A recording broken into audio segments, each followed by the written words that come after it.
Hello guys, welcome to the vlog. അപ്പോൾ ഇന്നത്തെ vlog എന്ന് വിചാരിച്ചാൽ റാൻഡം വ്ളോഗാണ് കേട്ടോ. എന്തൊക്കെയോ കുറേ വീഡിയോസ് എല്ലാം കൂടെ കൊളാബ് ചെയ്തിട്ടുള്ളൊരു വീഡിയോ. അപ്പോൾ ഇതിനകത്ത് സെൽഫ് കെയർ ഉണ്ട്, എൻ്റെ വർക്കിനെ കുറിച്ചുണ്ട്, കുക്കിംഗ് ഉണ്ട്, ഞങ്ങൾ കുറച്ച് സ്പെഷ്യൽ ഡിഷസ് ഉണ്ട്, പിന്നെ ഞാൻ വീട്ടിലേക്ക് പോകുന്നത് എല്ലാം കൂടെ കൂടി ചേർന്ന ഒരു അവിയൽ പരുവത്തിലായിട്ടുള്ള വ്ളോഗ്. അന്നേരം എല്ലാവർക്കും വെൽക്കം. അപ്പോൾ ഫസ്റ്റ് തന്നെ ഉണ്ടല്ലോ, നമുക്ക് സ്റ്റാർട്ട് ചെയ്യുന്നത് സ്കിൻ കെയർ ആയിരുന്നു.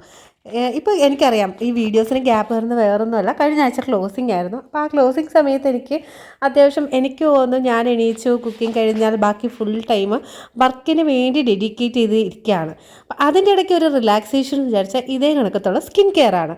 ഈ ഇടയായിട്ടുണ്ടല്ലോ എനിക്ക് ഓട്ടോമാറ്റിക്കലി കുറച്ച് നിറം വെച്ചേക്കുന്നത്. ഒന്നാമത്തെ ഏറ്റവും വലിയ റീസൺ എന്ന് വിചാരിച്ചാൽ നട്ടുച്ച സമയത്തുള്ള പോക്കൊക്കെ ഇപ്പോൾ ഒരുപാട് കുറഞ്ഞിട്ടുണ്ട്. ഇതുണ്ടല്ലോ, ഇത് ഞാൻ കുറേ പ്രോഡക്ട്സ് മേടിച്ച് ഈ കൊറിയൻസിനെ കണ്ടിട്ട് കൊറിയൻ വ്ളോഗിൻ്റെ ഒരു വലിയൊരു ഫാനാണ് ഞാൻ. ഇവിടെയൊക്കെയെന്ന് വിചാരിച്ചാൽ ഒരു ഡേ സ്റ്റാർട്ട് ചെയ്യുന്നതെന്ന് വിചാരിച്ചാൽ ഇതേ കണക്കത്തുള്ള സ്കിൻ റുട്ടീനാണ്. അത് കണ്ടപ്പോൾ ഞാനും മേടിച്ചു കേട്ടോ. കുറച്ച് മോയ്സ്ചറൈസർ, ടോണർ. ഇപ്പം ഞാൻ ഇടുന്നത് ടോണറാണ്. അത് കുക്കുംബറിൻ്റെ ടോണറാണ് ഞാൻ യൂസ് ചെയ്തത്. പക്ഷെ അത്യാവശ്യം കുക്കുംബറിന് ഭയങ്കര സ്മെല്ല് കേട്ടോ. എനിക്കതത്ര ഇഷ്ടപ്പെട്ടില്ല. പക്ഷേ അത് ഞാനിങ്ങനെ ഇടയ്ക്കിടയ്ക്ക് മേടിച്ചല്ലോ എന്ന് കരുതി യൂസ് ചെയ്യും. പക്ഷെ ഞാൻ സ്ഥിരമായിട്ട് യൂസ് ചെയ്യുന്ന ഒരു കാര്യമുണ്ട്. അത് വേറൊന്നുമല്ല, നമ്മുടെ കോക്കനട്ട് ഓയിൽ. എണീച്ചുടൻ നന്നായിട്ട് മുഖം കഴുകിയതിന് ശേഷം ഒരു 3 തുള്ളി കോക്കനട്ട് ഓയിൽ ഞാൻ ഇട്ടിട്ടൊന്ന് മസാജ് ചെയ്യും. പക്ഷെ സത്യം പറയാലോ, എനിക്കിപ്പോൾ കുറച്ചും നിറം വെച്ചു, കുറച്ചും കൂടെ ഒന്ന് ബ്രൈറ്റായി ഗ്ലോയിങ് ആയ പോലെ എനിക്ക് തോന്നിയിട്ടുണ്ട്. ഇതെങ്ങനെയാണെന്ന് വിചാരിച്ചാൽ ഒരുപാട് കെമിക്കൽ പ്രോഡക്ട്സ് എൻ്റെ സ്കിന്നിന് ഒട്ടും പറ്റത്തില്ല. അന്നേരം പിന്നെ എന്താ ചെയ്യുന്നതെന്ന് വെച്ചു, ഞാൻ നമ്മുടെ ജെമിനി ആപ്പ് എൻ്റെ അപ്പം നാച്ചുറൽ ടോണർ, അതുപോലെ തന്നെ നാച്ചുറൽ മോയ്സ്ചറൈസർ, അതൊക്കെ ഏതാണെന്ന് ചോദിച്ചു. എന്നിട്ട് നമ്മുടെ നാച്ചുറൽ മോയ്സ്ചറൈസറാണ് ഈ ഒരു വെളിച്ചെണ്ണ. നമുക്ക് ഈ തേങ്ങ ഇടുന്ന നാട്ടിൽ നിന്ന് വന്നിട്ട് നമുക്ക് ഈ തേങ്ങയും ഇതേ കണക്കത്തുള്ള എണ്ണയും ഒരു വിലയില്ലെന്നേ ഉള്ളൂ. പക്ഷേ വെളിനാട്ടിലൊക്കെ അത്യാവശ്യം നല്ല വാല്യൂ ഉണ്ട്. അതുപോലെ തന്നെ ഇതിനൊരുപാട് ബെനിഫിറ്റ്സും ഉണ്ട്, സീറോ സൈഡ് എഫക്ട്സും ഉണ്ട്. ഞാൻ ഒരുപാട് കെമിക്കൽ നിറഞ്ഞ പ്രോഡക്ട്സിനോടൊന്നും ഞാൻ പ്രൊമോട്ട് ചെയ്യുന്ന ഒരു വ്യക്തിയൊന്നും അല്ല. എനിക്ക് കൂടുതൽ ഇഷ്ടം കംഫർട്ടബിൾ എപ്പോഴും നാച്ചുറൽ പ്രോഡക്ട്സ് യൂസ് ചെയ്യാനാണ്. പിന്നെ എന്തിനാണ് മോയ്സ്ചറൈസറൊക്കെ മേടിച്ചതെന്ന് ചോദിച്ചാൽ അതിൻ്റെ ഉദ്ദേശം എന്ന് വെച്ചാൽ നമ്മൾ പുറത്തോട്ട് പോകുമ്പോൾ ഇതേ കണക്ക് നമുക്ക് എണ്ണ ഇട്ടിട്ട് പോകാൻ പറ്റത്തില്ല. അന്നേരം മോയ്സ്ചറൈസറും സൺസ്ക്രീമും യൂസ് ചെയ്യുക. ഇത് തന്നെയാണ് എൻ്റെ മേക്കപ്പ് എന്ന് നമുക്ക് പറയാൻ പറ്റത്തില്ല. അല്ലാതെ കൺസീലർ, ഫൗണ്ടേഷൻ അങ്ങനത്തെ കാര്യങ്ങളൊന്നും ഞാൻ യൂസ് ചെയ്യാറില്ല. എനിക്കൊട്ടും കംഫർട്ടബിളും അല്ല. പിന്നെ ഫങ്ഷന് വരുമ്പം വല്ലതും യൂസ് ചെയ്യാനും ഇപ്പം സത്യം പറഞ്ഞാൽ ഒന്നും തന്നെ സ്റ്റോക്കിൽ ഇല്ല കേട്ടോ. കുറേ കാലമായി ഞാനൊരു ഫങ്ഷന് തന്നെ പോയിട്ട്. കൂടുതൽ എൻ്റെ ഒരു സമയം എന്ന് വിചാരിച്ചാൽ ഈ വീട്ടിൽ പിന്നെ ജോലി, ഇത് രണ്ടുമാണ് എൻ്റെ ഒരു വേൾഡ്. പിന്നെ ഈ ഇടയായിട്ട് നമ്മുടെ സാത്തിക്കുട്ടി വീട്ടിലുള്ളപ്പം പിന്നെ അതിൻ്റെ ഭയങ്കര തിരക്ക്. അന്നേരം രാവിലെ സാത്തി കുറച്ച് സൈക്കിൾ ഔട്ടാനുണ്ട്. ഇത് ടേബിൾസ് ഇല്ലേ, വെക്കേഷനല്ലേ, ടേബിൾസ് ഈ പ്രാവശ്യം അവർക്കുണ്ട്. അപ്പോൾ അതിൻ്റെ ടേബിൾസ് എല്ലാം കാണാപ്പാടെ എന്നെ പറഞ്ഞ് ഏൽപ്പിക്കുകയാണ്. ഇനി കുറച്ച് സമയം കൂടെ സൈക്കിളും കൂടെ ചവിട്ടിയിട്ട് കൊച്ച് അപ്പൂപ്പനെയും അമ്മൂമ്മയുടെയും കൂടെ പോകാനുള്ള പ്ലാനാണ്. അപ്പോൾ ഇതിൻ്റെ സപ്പോർട്ടിങ് വീൽ ഊരി കൊടുത്തു കേട്ടോ. അന്നേരം അവർ സപ്പോർട്ടിങ് വീലില്ലാതെ സാത്തി ചവിട്ടിപ്പടിക്കുന്നതാണ്. പക്ഷേ ഒത്തില്ല. ഇത് ആദ്യത്തെ ദിവസമാണ് കേട്ടോ സപ്പോർട്ടിങ് വീല് ഊരിയിട്ടുള്ളത്. പക്ഷെ ഞാനിപ്പോൾ വോയിസ് ഓവർ കൊടുക്കുന്ന സമയത്തൊക്കെ നല്ല സൂപ്പറായിട്ട് സൈക്കിളൊക്കെ ചവിട്ടും. ഇനി ഒരു വൈകിട്ടായപ്പം ഞാൻ വീട്ടിലേക്ക് പോയി കേട്ടോ. അവിടെ ഞാൻ നേരത്തെ എൻ്റെ വ്ളോഗിൽ പറഞ്ഞിട്ടുണ്ട്, അവിടെ പണിയൊക്കെ നടന്നു. അത് കഴിഞ്ഞിട്ട് ശേഷം റിനോവേഷനൊക്കെ കഴിഞ്ഞ് നല്ല സെറ്റപ്പാക്കി. അപ്പം അവിടെ ചെന്നപ്പോൾ ഇഷ്ടം പോലെ മാങ്ങയുണ്ട്. അപ്പം മാങ്ങ ചെത്തലാണ് അവിടെ ചെന്നിട്ട് എൻ്റെ പരിപാടി. എനിക്കാണെങ്കിൽ ഭയങ്കര ഇഷ്ടമാണ് കേട്ടോ. വണ്ണം കുറയ്ക്കണമെന്ന് എനിക്ക് വലിയ ആഗ്രഹമുണ്ട്. അപ്പം ഞാൻ പല ഡയറ്റിങ് ഞാൻ നോക്കി. അപ്പം അതിൽ ഒരെണ്ണമെന്ന് വെച്ചാൽ GM ഡയറ്റിംഗ് എന്ന് പറഞ്ഞൊരു ഡയറ്റിംഗ് ഉണ്ട്. അതിനകത്ത് 7 ദിവസം കൊണ്ട് എത്രയോ കിലോ കുറയും. അത് ഭയങ്കര എഫക്റ്റീവായിട്ടുള്ള ഡേറ്റിങ്. നമ്മളെ കൊണ്ട് അതൊന്നും പറ്റത്തില്ല. അതുകൊണ്ട് കഴിയുന്നത് ഈ മാംഗോ ജ്യൂസ്. അപ്പം ഇതൊക്കെയെന്ന് വിചാരിച്ചാൽ നമ്മൾ ഫാസ്റ്റ് ഫുഡിനേക്കാളും നമുക്ക് കുറച്ചുകൂടെ നല്ലതല്ലേ, ഒരു ഫ്രഷ്നെസ് അല്ലേ. ചില സമയമുണ്ടല്ലോ എനിക്കൊന്നും കഴിക്കാൻ തോന്നാത്തപ്പോൾ ഇതേ കണക്ക് മാംഗോ ജ്യൂസോ നല്ല ഫ്രഷ് മാംഗോ ജ്യൂസ് മാത്രം കുടിക്കും. അത് കുറച്ച് നല്ലതാണ്. ഇപ്പോൾ വീട്ടിലുണ്ടല്ലോ ആ പഴുത്ത മാങ്ങയുടെ ജ്യൂസ് ഭയങ്കര യമ്മി ആൻഡ് ടേസ്റ്റി ആയിരുന്നു. അങ്ങനെ ഞാനും സാത്തിക്കുട്ടിയും കൂടെ ആ വലിയ ഗ്ലാസ്സിൽ ജ്യൂസ് എല്ലാം കൂടെ അടിച്ചിട്ട് ഞങ്ങളിങ്ങനെ പരസ്പരം ഇരുന്ന് കൊഞ്ചുക. പിന്നെ കുറച്ച് നേരം ഇങ്ങനെ ടി വി കാണാം. അന്നേരത്തേക്ക് അമ്മ കുറച്ച് മാങ്ങയൊക്കെ അരിഞ്ഞ്, ഇത് അത്ര പഴുത്തിട്ടുള്ള മാങ്ങയല്ല, കുറച്ച് മധുരമുണ്ട്. അതിനകത്ത് നല്ല ഉപ്പും മുളക് പൊടിയും കുറച്ച് എണ്ണയും കൂടി ഇട്ടപ്പോൾ സൂപ്പർ എന്ന് പറഞ്ഞ പോലെ ഭയങ്കര സൂപ്പർ. ഇനി വീക്കെൻഡ് ആക്ടിവിറ്റിയാണ് കേട്ടോ. വീക്കെൻഡ് ആദ്യത്തെ അതായത് ഒരു മാസത്തിൽ ആദ്യത്തെ വീക്കെൻഡിൽ ഞങ്ങൾ എന്തായാലും മന്തി മേടിച്ചിരിക്കും. അത് ഞങ്ങളെപ്പോഴും മേടിക്കുന്നതെന്ന് വെച്ചാൽ ക്വാർട്ടർ അത് മേടിക്കുക. എന്നിട്ട് ഞങ്ങൾ 2 പേരും കൂടെ കഴിക്കും. ഒരു നേരത്തേക്ക് അത് കാണത്തുള്ളൂ. ഞാൻ ഇവിടുത്തെ കാവേന്നാണ് ഞാൻ കൂടുതൽ മേടിക്കുന്നത്. കാരണം എന്ന് വെച്ചാൽ എനിക്ക് ബാക്കി കൊല്ലത്തെ ഹോട്ടലിൽ നിന്നൊന്നും എനിക്ക് കഴിച്ചിട്ട് അത്രയും ടേസ്റ്റി ആയിട്ട് തോന്നിയില്ല. ഇവരെ ഏറ്റവും വലിയ സ്പെഷ്യലൈസേഷൻ എന്ന് വെച്ചാൽ മയണൈസ് സൂപ്പറായിരുന്നു കേട്ടോ. സാധാരണ ഞാൻ ഈ വക മയണൈസും സോസും അങ്ങനത്തെ ഒന്നും എനിക്ക് പിടിക്കാത്തതാണ്, പക്ഷേ ഇവിടുത്തെ നല്ല സൂപ്പറാണ്. അതുകൂടാതെ കുക്കുംബറും ക്യാബേജും അരിഞ്ഞിട്ടിട്ട് ഇച്ചിരി മുളകും കൂടെ ഇട്ടിട്ട് അവർ സലാഡ്, അതാണ് നമ്മൾ തൈര് ഒഴിച്ച് സലാഡല്ലേ കൂടുതൽ, ഇത് അങ്ങനത്തെ ഒരു സലാഡും കൂടെയാണ് കിട്ടുന്നത്. അപ്പം ഇത് 3ഉം ഞങ്ങളിങ്ങനെ അകത്താക്കാണ്. അപ്പോൾ കൂട്ടത്തിൽ ഞങ്ങൾ എമ്പുരാൻ നമ്മുടെ ഹോട്ട്സ്റ്റാർ വന്നിട്ടുണ്ടായിരുന്നു, അതും കണ്ടു. അങ്ങനെ രാത്രി. ഇനി പിറ്റേ ദിവസം എൻ്റെ പരിപാടി എന്ന് വിചാരിച്ചാൽ രാവിലെ തന്നെ എൻ്റെ മുടി ഒരുപാട് പൊഴിയുന്നുണ്ട്. അപ്പോൾ ഈ ഇടയായിട്ട് വീണ്ടും നമ്മുടെ നാച്ചുറൽ ഹെയർ കെയർ എന്താണെന്ന് വിചാരിച്ചാൽ നമ്മുടെ വീടുകളിൽ തന്നെ എല്ലാ ദിവസവും നമ്മൾ ഉണ്ടാക്കുന്നൊരു സാധനമുണ്ട്. വേറൊന്നുമല്ല, ഈ കഞ്ഞിവെള്ളമാണ് കേട്ടോ. ഈ കഞ്ഞിവെള്ളം നിങ്ങൾ ഡെയിലി മുടിയിൽ ഇങ്ങനെ ഒഴിച്ച് ഒരു 10 മിനിറ്റ് നിന്നിട്ട് കുളിച്ചാൽ മതി. അത്യാവശ്യം എൻ്റെ മുടിക്കിപ്പോൾ കട്ടി വെച്ചിട്ടുണ്ട്. അപ്പോൾ ഒരുപാട് മാറ്റം ഉള്ളതുകൊണ്ട് ഞാനിപ്പോൾ എനിക്ക് അധികം സമയവും വേണ്ടാത്തതുകൊണ്ട് ഞാനിപ്പോൾ ഇത് ഫോളോ ചെയ്യുന്നുണ്ട് കേട്ടോ. അന്നേരം സാത്തി വന്നിട്ട് അവളെ ഇനി കുളിപ്പിക്കണം, അതിനുള്ള ബഹളമാണ്. അവിടെ റീൽസ് കണ്ടിരുന്നങ്ങ് തകർക്കുക. ഞാൻ കുളിക്കാൻ പോകുമ്പോൾ അവൾക്ക് ഒറ്റയ്ക്കിരിക്കാൻ ഭയങ്കര പേടിയാണ്. അങ്ങനെ അവൾ റീൽസ് കാണാൻ വേണ്ടി കൊടുക്കും. പക്ഷെ എല്ലാത്തിനും റെസ്ട്രിക്ഷൻ വേണം കേട്ടോ. അത് കഴിഞ്ഞു ഞാൻ നേരെ ബ്രേക്ക്ഫാസ്റ്റ് കഴിക്കുന്നു. എനിക്ക് തോന്നുന്നു ഈ സമയം സാത്തി അച്ഛൻ്റെ കൂടെ വീട്ടിൽ പോയെന്ന് തോന്നുന്നു കേട്ടോ. ഇപ്പോൾ ഇടയ്ക്കിടയ്ക്ക് അങ്ങ് വീട്ടിലോട്ട് മുങ്ങലാണ് അവളുടെ മെയിൻ പരിപാടി. പിന്നെ ഞാനും വിചാരിച്ചു, കാരണം ഞാനിവിടെ വർക്കിംഗ് ഡേയ്സിലെല്ലാം വർക്കുമായിട്ട് ഭയങ്കര തിരക്കാണ്. എങ്ങനെയെങ്കിലും രാവിലെ എണീക്കുക, ഫുഡെല്ലാം ഉണ്ടാക്കി വെക്കുക, കഴിക്കുക, നേരെ വർക്കിന് കയറുക, ഇത് തന്നെയാണ് എൻ്റെ വർക്കിംഗ് ഡേയ്സിലുള്ള റുട്ടീൻ. അപ്പോൾ വീക്കെൻഡ്സ് വരുമ്പോഴാണ് ഞങ്ങൾ ഏറ്റവും കൂടുതൽ അടിച്ചു പൊളിക്കുന്നത്. അന്നേരം എനിക്ക് തോന്നുന്നു ഈ സമയമായപ്പോൾ സാത്തിക്കുട്ടിയും തിരിച്ചു വന്നു. അപ്പോൾ അവൾക്ക് നാരങ്ങ വെള്ളം വേണമെന്ന് പറഞ്ഞുകൊണ്ട് ഞാൻ നാരങ്ങ വെള്ളം കുടിച്ചു.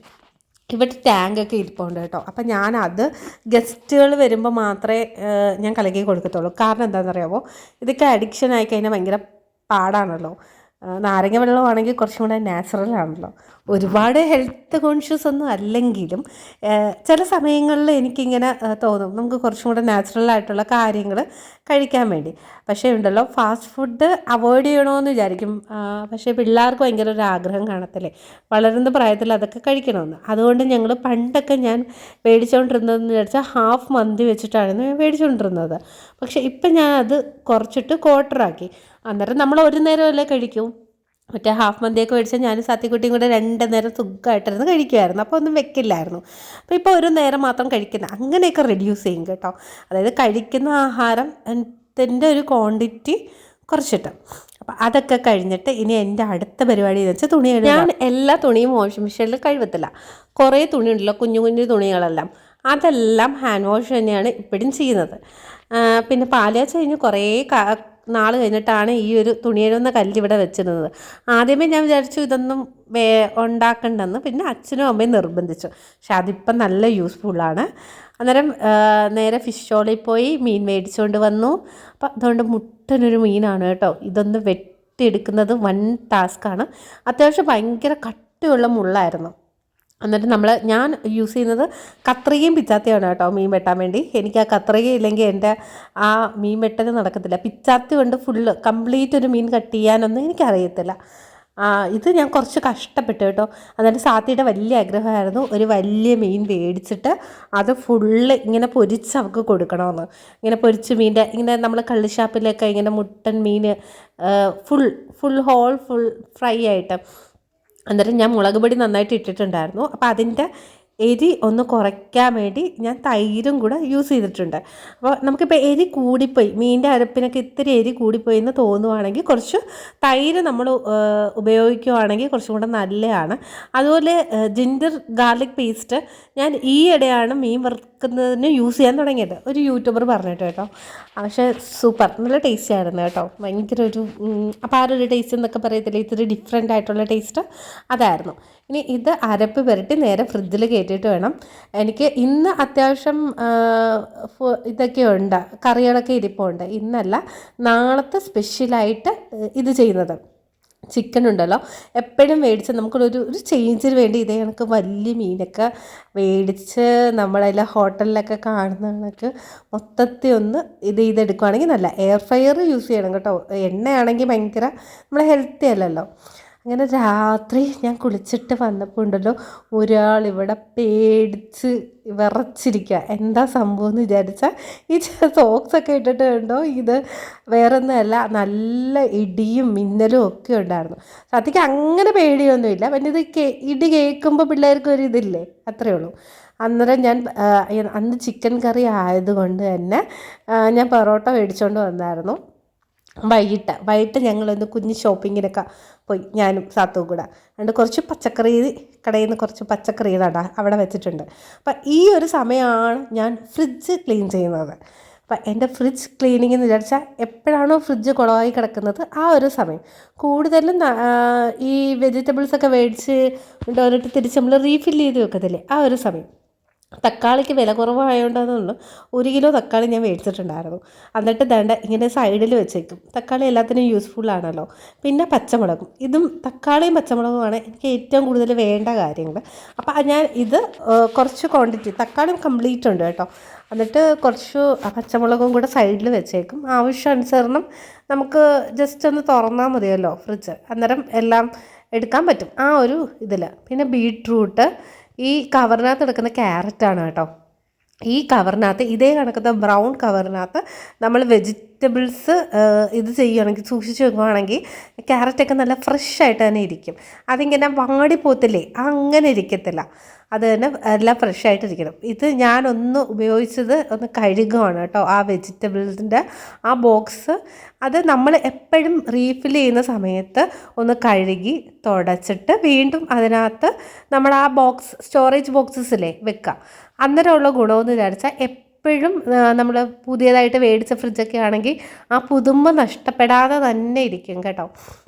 അതുപോലെ തന്നെ നമുക്ക് എല്ലാം കൂടെ ഫ്രിഡ്ജ് ഫുള്ള് ക്ലീൻ ചെയ്യാന്ന് വെച്ചാൽ ഒരു ടാസ്ക്കാണ്. നമ്മൾ എടുക്കുന്ന സാധനങ്ങൾ ഇപ്പോൾ വെജിറ്റബിൾസിൻ്റെ ഈ ബോക്സൊക്കെ വെജിറ്റബിൾ റീഫിൽ ചെയ്യുന്ന സമയത്ത് എല്ലാം തുടച്ച് വൃത്തിയാക്കി എടുക്കുക.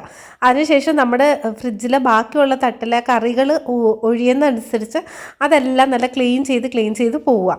അത് പല ദിവസമായിട്ട് ചെയ്താൽ മതി എന്നാണ് എനിക്ക് തോന്നിയത്. ഒറ്റ സ്ട്രെസ്സിന് ചെയ്താൽ നമുക്ക് ഒരുമാതിരി മടുപ്പായി പോകും. അതുകൊണ്ട് ഇപ്പം എൻ്റെ ഫ്രിഡ്ജ് കുട്ടപ്പനായി. ഇതിനകത്ത് നിറയെ കറികളുള്ളതുകൊണ്ട് ആ ഡ്രോവൊന്നും ഞാൻ വൃത്തിയാക്കിയിട്ടില്ല. അത് മാത്രമല്ല, ചില സമയങ്ങളിൽ അതങ്ങ് വൃത്തികേടായി കിടക്കുവാണെങ്കിൽ അപ്പം തന്നെ ഞാനെല്ലാം ക്ലീൻ ചെയ്ത് വെക്കും. ഇനി ലാസ്റ്റ് നമ്മുടെ ടാസ്ക് എന്ന് വിചാരിച്ചാൽ അതാണ് ഈ പാത്രം കഴുകലാണ് കേട്ടോ. പിന്നെ ഈ പാത്രം കഴുകുന്ന സമയത്താണ് ഞാൻ ഓഡിയോ ബുക്സ് കേൾക്കുന്നത്. ഞാൻ ലേറ്റസ്റ്റ് ആയിട്ട് കേട്ടത് ദ 80-20 പ്രിൻസിപ്പിളാണ്. അതൊരു 1.25 മണിക്കൂറൊക്കെയാണ് ആ ഒരു ഓഡിയോ ബുക്ക് ഉള്ളത്. അതായത് നമ്മുടെ 20% പ്രവൃത്തിയുടെ ഫലമാണ് ഈ 80% നമുക്ക് ചുറ്റും കാണുന്ന ഒത്തിരി റിയാക്ഷൻസ് ഒക്കെ ഇല്ലേ, അതിനെക്കുറിച്ച്. പിന്നെ നമ്മളെങ്ങനെ ഒരു വർക്ക് പ്ലേസ് കുറച്ചും കൂടെ മോട്ടിവേഷണലായിട്ട് കൊണ്ടുപോകുന്നത്. ഫോർ എക്സാമ്പിൾ, നമ്മളിപ്പോൾ പഠിക്കാനിരിക്കുന്ന ഒരു ഏരിയ അത് നല്ല വൃത്തിയായിട്ടും നല്ല ഡെക്കറേറ്റീവായിട്ട് വെച്ച് കഴിഞ്ഞാൽ നമുക്ക് ആ പഠനത്തിനോടുള്ള ഇൻട്രസ്റ്റ് കൂടും. പക്ഷെ ചിലവർ ഭയങ്കര മെസ്സി ആയിട്ടും അതിൻ്റെ നടുക്കിരുന്ന് പഠിക്കാറുണ്ട്, അത് വേറൊരു രീതി. പിന്നെ നമ്മൾ വർക്ക് ചെയ്യുന്ന പ്ലേസ്, അവിടെ ആണെങ്കിലും നമ്മൾ സ്റ്റിക്കി നോട്ടോ അങ്ങനെയൊക്കെ വെച്ചിട്ട് നമ്മളത് കുറച്ചും കൂടെ ഡെക്കറേറ്റീവായിട്ട് ചെയ്യുമ്പം കുറച്ചും കൂടെ നമുക്ക് ഇൻട്രസ്റ്റിംഗ് ആയിരിക്കും. ഇനി വീഡിയോയിലോട്ട് കേട്ടോ. കുറേ വർഷങ്ങൾക്ക് ശേഷമാണ് ഈ നെയിൽ പോളിഷ് പരിപാടി വീണ്ടും തുടങ്ങിയത്. ഇത് മനുഷ്യൻ്റെ ഓരോ സ്റ്റേജാണ്. ഓരോ സ്റ്റേജിലും ഒരേ കണക്കല്ലേ. എന്നിട്ട് ഞാൻ സാത്തിക്കുട്ടിയെ കുളിപ്പിക്കുന്നതുകൊണ്ട് തന്നെ അവളുടെ ദേഹത്ത് എൻ്റെ നഖം കൊള്ളാതിരിക്കാൻ വേണ്ടി ഫുള്ള് നെയിലെല്ലാം വെട്ടി, നെയിൽ പോളിഷൊന്നും ഞാൻ ഉപയോഗിക്കത്തതേ ഇല്ലായിരുന്നു. ഒന്ന്, എനിക്ക് സമയം കിട്ടുന്നില്ല എന്നുള്ള എൻ്റെ സ്വയമായിട്ടുള്ള ഒരു പരാതി ഉണ്ടല്ലോ അത്. രണ്ടാമത്, ആ പ്രയോറിറ്റി അവിടെ നിന്ന് മാറിപ്പോയി. പണ്ട് കോളേജ് ടൈമിലൊക്കെ എൻ്റെ അടുത്ത് ഇത് ഇടുക, മാറി മാറി ഇടുക, പല പല കളേഴ്സ്, ഓരോ കളറായിരിക്കും ഓരോ നെയിലിലും ഇടുന്നത്. അങ്ങനെ പിന്നെ സ്റ്റാർ, ഹാർട്ട്സ് ഇങ്ങനെ ഫിറ്റ് ചെയ്യുന്നത്, ഭയങ്കര ഡെക്കറേറ്റീവ് ടൈപ്പുള്ള നെയിൽ പോളിഷൊക്കെ ഇല്ലേ, അതൊക്കെ ആഴ്ച മാറ്റി മാറ്റി ഇടുന്നത് എൻ്റെ ഒരു ഹോബിയായിരുന്നു. പക്ഷേ ഇപ്പോഴെന്ന് വിചാരിച്ചാൽ ഇങ്ങനത്തെ കാര്യങ്ങളൊന്നും തിരിഞ്ഞു പോലും നോക്കാതില്ലെന്നുള്ളതാണ് സത്യം. അത് റീസ്റ്റാർട്ട് ചെയ്ത് എപ്പോഴാന്ന് വിചാരിച്ചാൽ, സാത്തിക്കുട്ടി എൻ്റെ ബർത്ത്ഡേക്ക് എനിക്ക് ഈ ഒരു നെയിൽ പോളിഷാണ് ഗിഫ്റ്റായിട്ട് തന്നിരുന്നത്. അത് അവൾക്ക് ഞാൻ ഇട്ട് കാണുമെന്ന് വലിയ ആഗ്രഹം ഉണ്ടായിരുന്നു. അങ്ങനെ വീണ്ടും ഞാൻ സ്റ്റാർട്ട് ചെയ്തു. അതാ, നമ്മുടെ ജീവിതത്തിൽ ഓരോ സ്റ്റേജ് മാറുന്നതനുസരിച്ച് നമ്മുടെ പ്രയോറിറ്റീസും അവിടെ ചേഞ്ച് ആവും. ഇത് പിറ്റേ ദിവസം കേട്ടോ, ഞാൻ പറഞ്ഞില്ലേ കുറേ റാൻഡം വീഡിയോസ് ഞാൻ എടുത്തു വെച്ചിട്ടുണ്ട്. അതിൻ്റെ ഒരു ഇതാണ്. ഇനി കഴിഞ്ഞ ദിവസം അരപ്പ് ഇരട്ടി വെച്ച മീൻ നമ്മൾ എയർ ഫ്രയറിലിട്ട് വറുത്തെടുക്കുന്നു. അപ്പോൾ എയർ ഫ്രയറിലിട്ട് കഴിഞ്ഞാൽ എന്താണ് ടേസ്റ്റ് വ്യത്യാസമുണ്ടോ എന്ന് കുറേ ആൾക്കാർക്ക് ഡൗട്ടുണ്ട്. ഞാൻ പറയാം, എന്തായാലും ടേസ്റ്റ് വ്യത്യാസമുണ്ട്. നമ്മൾ എണ്ണയിലിട്ട് പൊരിച്ച് കഴിക്കുന്ന ആ ഒരു ടേസ്റ്റ് ഒരിക്കലും എയർ ഫ്രയറിൽ കിട്ടത്തില്ല. പക്ഷെ നല്ല ചിക്കനൊക്കെ ഉണ്ടല്ലോ, നമ്മുടെ ഹോട്ടലിൻ്റെ മണമാണോ ഈ എയർ ഫ്രയറിനകത്തിട്ട് മുരിച്ചങ്ങോട്ട് കഴിക്കുമ്പോൾ. ചിക്കന് ഫ്രൈ ചെയ്യുമ്പം ആ ടേസ്റ്റ് അതുപോലെ നിലനിൽക്കും. ഫിഷിനൊക്കെ ആണെങ്കിൽ ഞാൻ പിന്നെ ഒന്ന് എടുത്ത് കുറച്ച് എണ്ണയൊക്കെ പാനിനകത്തിട്ട് ചൂടാക്കി അത് തിരിച്ച് മറിച്ച് വിട്ടിട്ട്, ഒത്തിരി നേരമൊന്നും എടുക്കത്തില്ല, ഒരു 5 മിനിറ്റ് ഏർപ്പാടേ ഉള്ളൂ കേട്ടോ. അതുകൊണ്ട് കുരുമുളക് അതിനകത്ത് വിതറി ഞാനും സാത്തിയും കൂടെ ഈ വലിയ മീൻ അകത്താക്കുന്നു. സാത്തിക്കാണെങ്കിൽ അവളുടെ ഡ്രീമായിരുന്നു ഈ പ്രാവശ്യത്തെ നമ്മുടെ ബക്കറ്റ് ലിസ്റ്റ് എന്ന് പറയത്തില്ലേ, നമുക്ക് ഓരോ കാര്യങ്ങൾ കാണത്തില്ലേ, അതെല്ലാം ഞങ്ങൾ ബക്കറ്റ് ലിസ്റ്റിൽ ഇങ്ങനെ വെക്കാറുണ്ട്, ചെയ്യേണ്ട കാര്യങ്ങളൊക്കെ പെൻഡിങ്ങിൽ. അതിൽ ഒരു ആഗ്രഹമായിരുന്നു വലിയൊരു പൊരിച്ച മീൻ കഴിക്കണമെന്ന്. അങ്ങനെ സാത്തിക്കുട്ടി പക്ഷേ പരസ്യം പറയുന്ന കണക്കൊന്നുമല്ല കേട്ടോ, ഈ ചെറുതാണ് ഞാൻ അവൾക്ക് കൊടുത്തത്, അത് തന്നെ അവൾ ഹാഫ് മാത്രമേ കഴിച്ചോളൂ. അപ്പോഴത്തേക്ക് വയറൊക്കെ പൊട്ടാറായെന്ന് എൻ്റെ അടുത്ത് പറഞ്ഞത്. എന്തായാലും ഇത്രയൊക്കെ ഉള്ളൂ കേട്ടോ നമ്മുടെ ഒരു വ്ലോഗ്. അപ്പോൾ കഴിഞ്ഞ ഒരാഴ്ചയിൽ ഞങ്ങളുടെ കുറച്ച് നല്ല മൂമെൻറ്റ്സാണ് ഞാൻ ഈ ഒരു വ്ലോഗിൽ ഷെയർ ചെയ്തിരിക്കുന്നത്. ഇതിന് ശേഷം ദേണ്ട ഈ വലിയ മീൻ ഞാനും സാത്തിയും കൂടെ അകത്താക്കുന്നു. അങ്ങനെ ഞങ്ങളുടെ ഓരോ ദിവസങ്ങളും ഇങ്ങനെ നമുക്കിഷ്ടമുള്ള കാര്യങ്ങളൊക്കെ ചെയ്ത് ഇങ്ങനെ കഴിഞ്ഞു പോകുന്നു. നമ്മുടെ ഇഷ്ടമുള്ള കാര്യങ്ങൾ ചെയ്യാൻ കുറച്ചൊരു കറേജസ് വേണം നമുക്ക്. അതുകൂടാതെ ദൈവാനുഗ്രഹവും വേണം. അപ്പം മറ്റൊരു വീഡിയോയുമായി വീണ്ടും കാണാം.